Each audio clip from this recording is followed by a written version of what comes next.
Porque o pecado entra em nós, o pecado começa a nos dominar e nós começamos a distanciar de Deus, nós começamos a perder o nosso alvo, que é Jesus.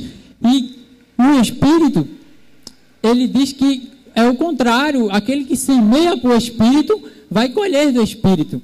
Essa é a lei da semeadura na vida do cristão. E nós vemos também ali o exemplo do nosso Senhor Jesus. Ele falou naquela parte quando ele estava com seus discípulos comendo e não lavaram as mãos, mas a tradição dos judeus dizia que eles tinham que lavar as mãos por tradição.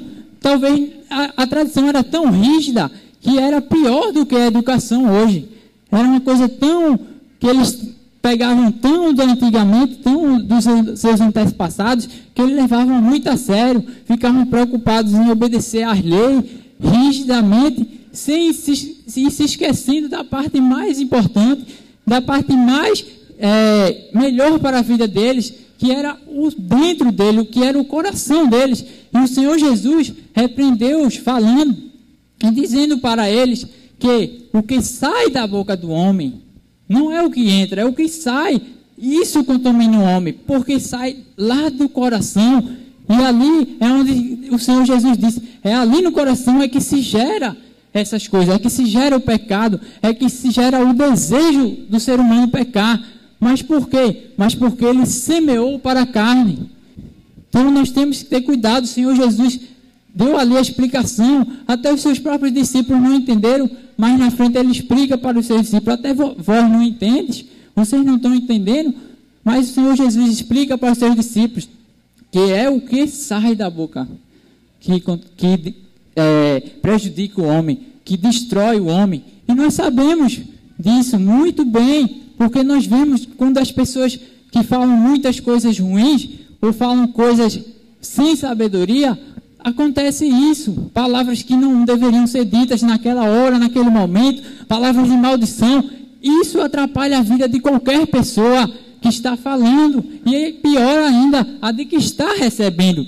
E isso é uma obra da carne, isso é uma semente da carne que vai destruir qualquer ser humano, vai destruir qualquer um de nós. Nós temos que estar preparados para isso, nós temos que estar focados e tentarmos semear para o Senhor. Meus amados, é possível ser carne e agradar a Deus. É possível. O Senhor Jesus, ele fala na sua palavra,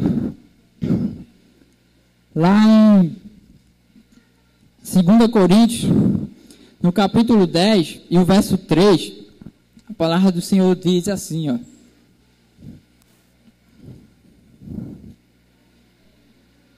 Segunda Coríntios capítulo 10 e o verso 3. Porque, embora andando na carne, não militamos segundo a carne. Paulo fala que ele está na carne assim como eu e você estamos. Essa carne aqui, o carnal. Mas ele não está andando segundo a milita da carne, ou seja, segundo os desejos da carne, segundo as obras da carne, segundo o que a carne diz que é bom. Paulo está falando isso. Eu estou na carne, o pecado está dentro do meu sangue, mas eu não vou me aproveitar disso para pecar. É isso que Paulo está falando, que é possível ele ser homem, ele ser carne, e mesmo assim ele se santificar, ele buscar a santidade diante de Deus, e ele passar por cima das obras da carne e se fortalecendo nas obras do Espírito. O Senhor Jesus falou também na sua palavra que o sangue dele nos purifica de todo pecado. O sangue de Jesus nos purifica de todo pecado. O mundo não entende isso. Por quê? Porque ele acha que quando nós falhamos, ele acha que nós não deveríamos falhar, porque ele acha que nós somos perfeitos, e nós sabemos que nós não somos perfeitos. Perfeito foi só Deus, foi só o Senhor Jesus, mas ele acha, porque o crente deveria ser, na visão dele, o crente tem que ser o alvo, O crente tem que estar reto, o crente tem que estar no prumo. Para ele, o crente não pode falhar.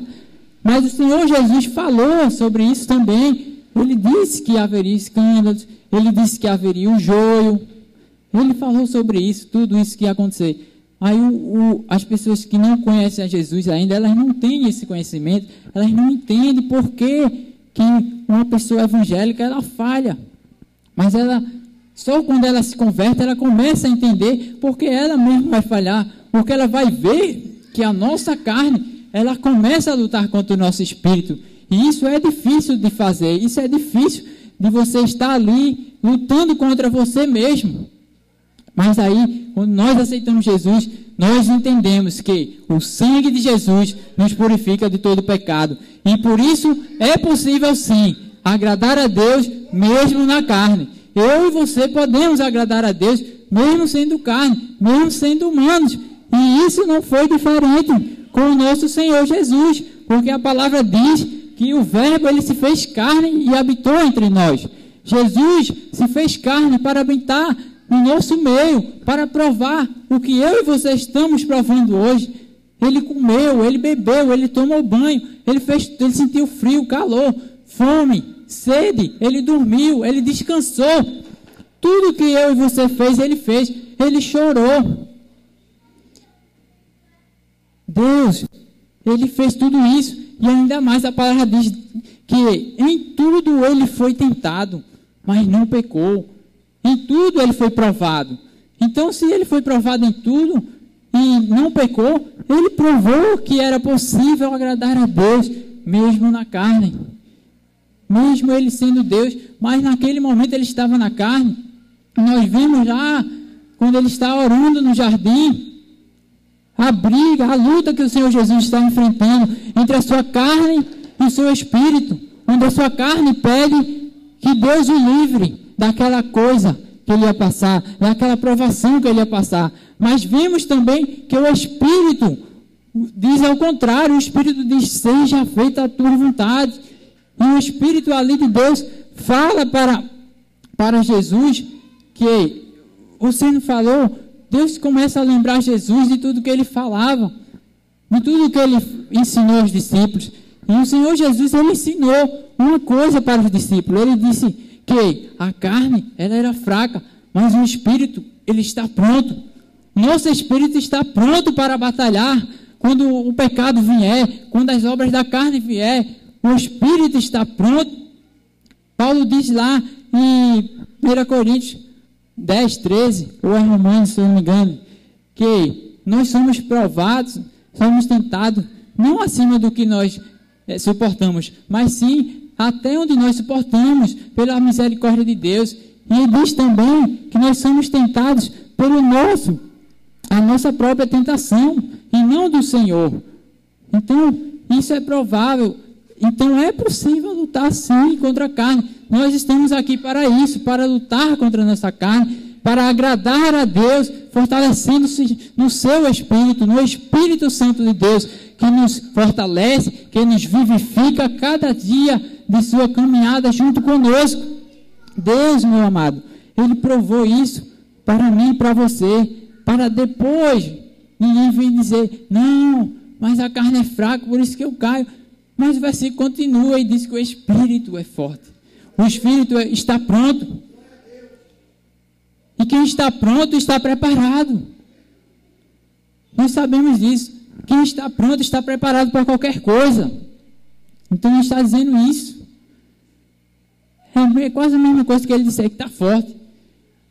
Pronto, preparado. É a mesma coisa. Quando você está pronto para fazer algo, você diz, estou pronto. Podemos ir? Podemos ir. Então é isso que Deus está dizendo. O Espírito está pronto ali, ó, para guerrear por mim e por você, para nós nos dar a mão e lutar juntamente com Deus para vencer a carne, para vencer o pecado e vencer o nosso adversário, o diabo, que nos tenta todo dia, que nos tenta toda hora, que vem nos tentar através dos pensamentos, nas suas setas malignas, vem tentar as coisas, colocar coisas nos nossos olhos, na nossa frente, para nós desejarmos e tentar pecar. Mas o Espírito está lá, dizendo, não, Passe em frente. Não olhe. Olhe para mim. Se lembre para mim. Lembre-se das minhas promessas. Meu caminho é melhor. Se você for naquele caminho é perdição, vá pelo meu caminho, que o meu caminho é salvação. O meu caminho é gozo, é paz, é alegria. Esse é o meu caminho. Esse é o caminho do Senhor. E o Espírito Santo, todos os dias, Ele está ali conosco. E o diabo lá, rodeando, tentando nos atacar, todo dia. E o Espírito de Deus lá, enviando seus anjos para batalhar por nós. Mesmo quando estamos dormindo, o anjo está lá, nos guardando, dando paz para nós termos um sono bom, uma noite tranquila de sono. Porque o salmista não fala que ele deita em paz e dorme. Quem que pode fazer isso? Só o Senhor pode fazer isso. Ninguém aí fora pode fazer você ter paz no coração, a não ser o Senhor Jesus. Ele que traz essa paz aos corações. É Ele que pode transformar a minha vida e a tua vida. É Ele que pode fazer isso através dessas sementes que nós plantamos, dessas sementes que nós vivemos. Quem planta boas sementes colhe bons frutos. Quem planta boas sementes colhe bons frutos. Lá em Marcos, no Evangelho de Marcos, no capítulo 4, vou ler uns 4 versículos aqui.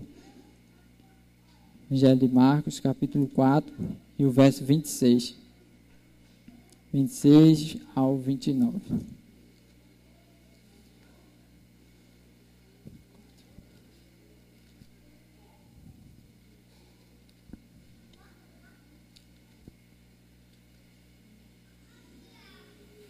Diz assim a palavra do Senhor. Disse ainda: o reino de Deus é assim, como se um homem lançasse a semente à terra.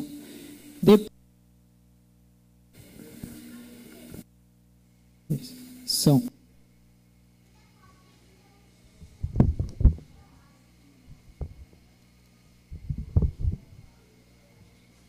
2. Glória a Deus.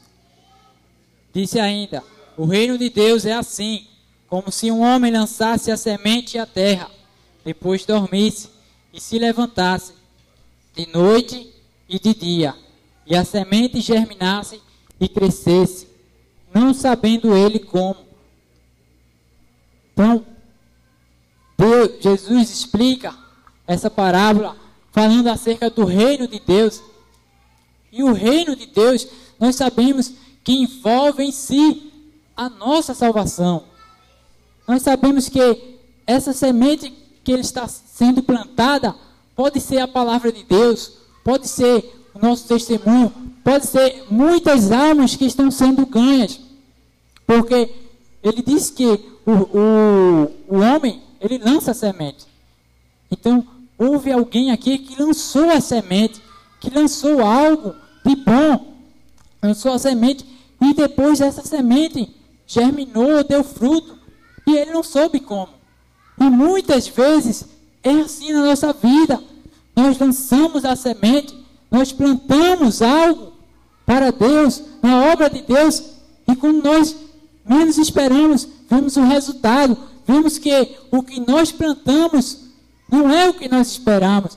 Veio algo maior, veio uma bênção dobrada de Deus. Sempre é assim, meus amados. Então o Senhor é fiel em todas as coisas. Ainda mais quando nós pensamos que não, quando nós estamos desacreditados, Ele vai e faz germinar aquela semente que você tanto esperava, aquela semente que você tanto tempo pediu a Ele, aquela semente que você disse: mas Senhor, eu plantei tanto, cadê a minha colheita? Senhor, eu plantei aquelas coisas. Senhor, eu fiz tanto por tal pessoa, eu fiz tanto por alguém, por aquele grupo, e cadê a minha recompensa? Meus amados, fique certo de uma coisa, não é? Nós plantamos a semente, mas o tempo dela germinar é no tempo de Deus. É no tempo de Deus. Não tem um hino que fala que a hora de Deus, Ele chega na hora certa, na hora que você mais precisar, Deus vai chegar lá com a sua semente. Deus vai chegar lá com aquilo que você plantou para você colher. Ele vai dizer, está aí o teu fruto, está aí o que tu plantou, está aí aquilo que tu esperava. Nós sempre plantamos. Nossa missão é essa, é plantar, é pregar, é falar, é testemunhar, é orar, é fazer alguma coisa por alguém. Esse é o amor ao próximo que Jesus falou. Lá em Efésios, no capítulo 5, depois das obras da carne, Paulo fala também das obras, ou seja, dos frutos do Espírito. Daqueles frutos que podem e que vão chegar quando nós semearmos para Ele, quando nós plantarmos para o Senhor, nós vamos colher esses frutos que, ao mesmo tempo, são frutos e sementes. Porque quando nós plantamos amor, nós colhemos amor. Quando nós plantamos a benignidade, nós colhemos a benignidade. Pode não ser instantaneamente, mas mais lá na frente vai vir. Vai vir o retorno daquilo que você plantou, meu amado. Tenha certeza disso. Deus não é de brincadeira. Deus não é de fazer barganha. Ele sabe quando você deu de coração ou não. Se você deu de coração, espere. No tempo certo, na hora certa, Ele vai lhe dar sua semente. Ele vai fazer com que você colha aquilo que você plantou. Como Ele dá esses novos dons, esses novos frutos para nós aplicarmos. São novas sementes e ao mesmo tempo são novos frutos para nós. Porque você sabe que todo fruto, ele tem que dar outro fruto. Você planta, nasce a árvore e nasce outro fruto. E você planta, nasce a árvore, nasce outro fruto de novo. E assim vai multiplicando. Então é a mesma coisa. Cada vez que nós plantamos para o Senhor, nós estamos guardando algo para nós lá na frente. Guarde isso, meu amado. Cada vez que você fez algo pelo Senhor, pela obra do Senhor, por amor ao Senhor, Ele vai te dar lá na frente. É certo, porque Ele diz que tudo que o homem plantar, isso ele vai colher. Se tudo que eu plantar eu vou colher, então é certo isso. Então nós temos que plantar para o Senhor. Nós temos que plantar as sementes boas para colhermos os nossos frutos bons, os frutos maravilhosos, frutos que nos dão alegria, frutos que nos dão paz ao nosso coração, à nossa vida, para nos dar prazer de viver e cada dia mais, cada momento, cada ano que se entra em nossas vidas, nós podemos desfrutar dessas bênçãos de Deus. Lá no Salmo, o salmista fala que os que com lágrimas semeias, com júbilo ceifarão. Meus amados,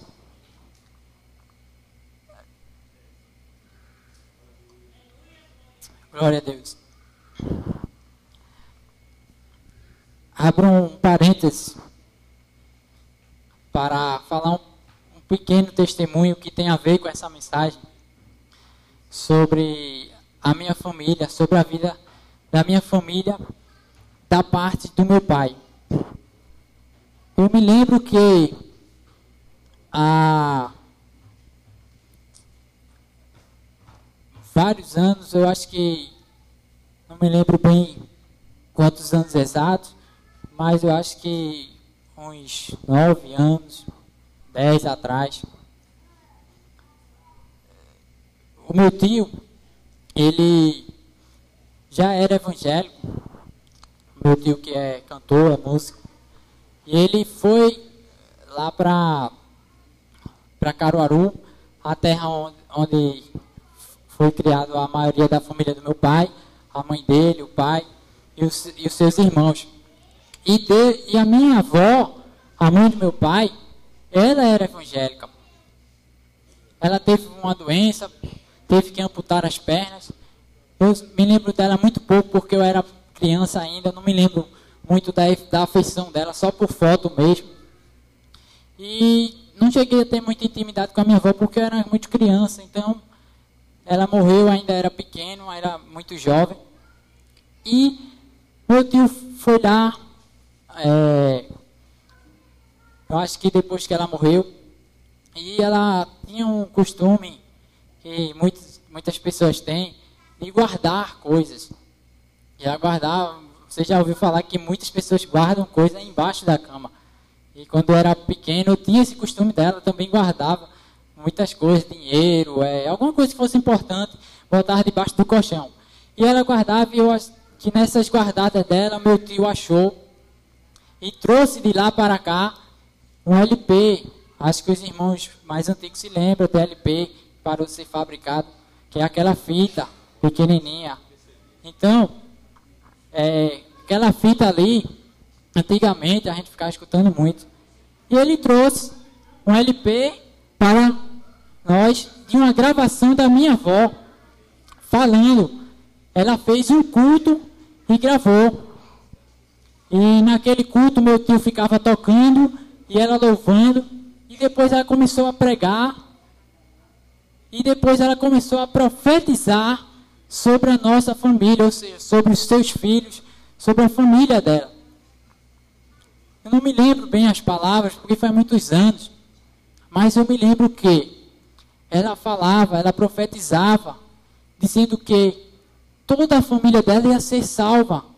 Ela dizia que os seus filhos, que era para Deus salvar, salva meus filhos, salva os meus netos. E talvez meu pai não se lembre, mas ela falava de todos nós, incluía toda a sua família na oração. E depois de alguns anos, meu pai entra no Evangelho, depois entra eu, entra meu irmão, e nós servimos ali ao Senhor. Eu passei 3 anos e meio aproximadamente na igreja, não nessa, na outra, no outro ministério. Meu pai e meu irmão. E meu irmão sai, depois eu me afasto. E meu pai passa 9 anos também no Evangelho e se afasta. Mas o interessante dessa história é que a oração que a minha avó fez, a profetização que ela fez, se cumpriu. Eu estou aqui, eu faço parte da família dela. Meu pai está ali, ele faz parte da família dela, ele é o filho dela. Então, meus amados, aquilo foi uma semente que a minha avó plantou, para que hoje ela está lá na glória, mas está vendo os seus frutos aqui na terra. Não é diferente comigo com você, não. Talvez você possa passar a sua vida inteira orando por alguém, para que Deus salve. E talvez você morra como Moisés, ou só veja a promessa e morra, ou faça feito Abraão, morra e não veja nada. Mas tenha uma certeza, lá do céu você vai ver. Se não ver, quando Jesus nos unir, nós vamos ver. Vamos ver aquele fruto que nós plantamos. Vamos ver a nossa semente plantada. Então, meus amados, não há nada que nós plantamos para Deus que não haja o recolhimento, que não haja a colheita para nós. Deus, Ele quer, sempre Ele quis que nós estejamos plantando para Ele, que nós deixemos a carne de lado, não plantarmos nada para a carne, porque nós sabemos que só vai nos trazer angústia, que só vai nos trazer tristeza para o coração. Qual é o sentimento que eu e você sente quando peca? O primeiro sentimento é de culpa, o segundo é tristeza. E se nós não nos sentimos perdoados, vai aumentando e vira uma depressão. Eu comentava acerca disso com a minha namorada uns dias aí. E eu falava, você pediu perdão a Deus? Eu pedi. Mas você se sente perdoada? Se você não se sentir perdoada, você tem que se sentir perdoada. Você tem que pedir a Deus, Senhor, se eu pedir perdão, eu tenho que receber o perdão de Deus. E não ficar ali pensando que Deus não me perdoou. Isso é o inimigo que coloca na sua cabeça. Porque a partir do momento que você se arrepende do pecado, pede perdão, o sangue dele nos purifica, então nós estamos limpos. Não adianta eu ficar querendo lembrar meus passados, meus pecados que eu fiz no passado, porque não vai trazer nada, não vai ajudar em nada. E sim, eu tenho que continuar para frente, eu tenho que renovar o que passou, eu tenho que reconstruir o que foi destruído. Isso é o que eu tenho que fazer e não ficar olhando para trás. Tentar melhorar, tentar fazer algo para melhorar na minha vida. Meus amados, de todas essas sementes que eu falei, de todos esses frutos, de tudo, meus amados, antes de tudo isso que eu falei para os irmãos, foi plantada a semente. Ela foi plantada por mim e por você. Lá na cruz do Calvário, a semente foi plantada. O Senhor Jesus por você. Se ele não fosse plantado, nós não teríamos aqui, porque nós somos frutos do Senhor. Ele nos plantou. Ele plantou a mim e a você. Nós estamos aqui para frutificar para Ele, para plantarmos novas sementes, para darmos bons frutos. Ele plantou primeiro e deu exemplo para nós plantarmos também. Ele pegou seus 12 discípulos e mandou que arrumasse mais, e mandou que buscassem mais, que fizesse mais discípulos por todas as nações. Ele plantou por nós, então nós devemos plantar por Ele. Então nós devemos fazer o que o versículo diz: mas os que semeiam para o Espírito, do Espírito colherá vida eterna. Essa é a nossa missão, esse é o nosso desejo. E assim nós ficamos de bem com Deus, de bem com os irmãos, de bem com a vida eterna. Semeando para o Senhor cada dia de nossas vidas, semeando tudo de bom, semeando aquilo que presta, aquilo que é bom. No nosso pensamento, nós semeamos Filipenses 4:8, tudo que seja bom, perfeito, que é de boa fama. Se existe algum louvor, que seja isso que ocupe o meu e o seu pensamento. E aí nós não vamos dar brecha para que as obras, para que as sementes da carne entrem em nosso coração. Plantamos no Senhor, semeamos no Senhor, e Ele vai nos dar a nossa colheita. Ele vai nos dar a minha e a sua bênção. Mas é no tempo dele e na hora dele que Ele vai nos dar. Que Deus abençoe a cada um de nós e cada dia nós continuemos plantando na obra do Senhor. Vamos ficar em pé. Eu gostaria de fazer um convite. Se você quer agora aceitar Jesus como Senhor e Salvador, a igreja está orando por você. Curva a tua cabeça, a igreja começa a orar. Eu queria saber se tem alguém aqui que quer plantar, quer semear para a vida eterna. Como? Entregando-se para Jesus, entregando o teu coração para Jesus. Jesus, Ele é o nosso agricultor. Jesus é o lavrador. Ele que está semeando, e Ele quer contar com você. Será que a palavra de Deus, que é a semente, caiu em boa terra? Teu coração é uma boa terra? Você entendeu a mensagem do Senhor? Se faz necessário se entregar para Jesus. Se você não entendeu a mensagem, eu vou tentar dizer em poucas palavras. Jesus te ama e te quer. Jesus está interessado em você.